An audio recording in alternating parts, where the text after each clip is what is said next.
So I was thinking, this Mufasa movie could be much better than that original Lion King live action movie. If you know me, I was not a big fan of the live action. I think there were too many changes. Not enough Rafiki in the movie. Way too much Timon and Pumbaa. And we'll talk about Beyonce in a whole different conversation. We'll just let that go. But the movie just felt weird.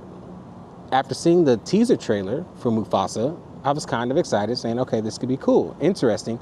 The line about a lion with no noble blood was like, oh, what's happening?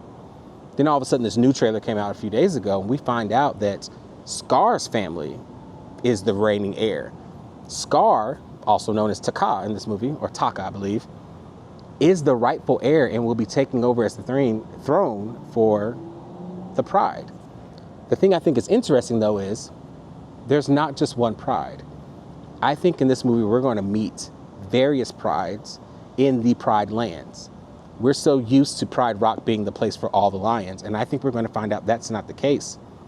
I think Pride Rock is way off in a distant area, and this movie takes place in a distant, darker land. If you go back to the original Lion King movie, Mufasa tells Simba, everything the light touches is our kingdom. Being a curious boy, Simba asks, well, what about that dark place over there? And he goes, that's beyond our territory. You must never go there. Us watching the movie, we originally think, okay, that's the elephant graveyard. We get all these context clues.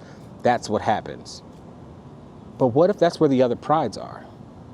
What if there is an agreement between all the different lion prides that you have a certain area, and that dark place over there is ran by a total different group of lions, and you're supposed to stay out of that territory?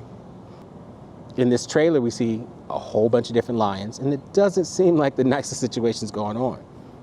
We also hear a line by who I think will be Taka's father that says Taka is the rightful heir to the throne. We also find out that Taka is the one who saved Mufasa. But what I think is going to happen in this movie is I think we're going to find out that Mufasa is a lost, he says he's not an orphan, he just says he's lost, but we find out that he's a lost cub, and I believe his family was killed. Possibly his family being from Pride Rock.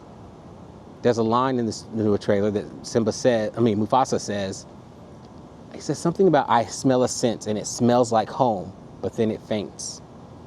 I think we're going to find this epic battle. Mufasa unites all the various prides, or at least most of them, and that's where Pride Rock begins. That starts where most of the lions come together. But I don't think all of them come together. I think there's still some that stay in the distant land, far away. And we get time passes, and that's where Scar begins to resent Mufasa, because Mufasa saved Taka, and that's what made Mufasa become the heir instead of him. His birthright is now gone. And now Mufasa is the Lion King. Now, the interesting thing I think that could happen, and I'm kind of excited for, is I agree with Straw Hat Goofy. I think the end of the movie, or the post-credit scene, if they do one, we're going to see Kiara running around the Pride Lands, come across the horizon, and another cub shows up. We may not see his face, but I think we're going to see Kovu. And if this movie pans out like it looks like from this official trailer, I think we're about to get Lion King 2, Simba's Pride. And I'm excited because, to me, that one's a banger. What do you think?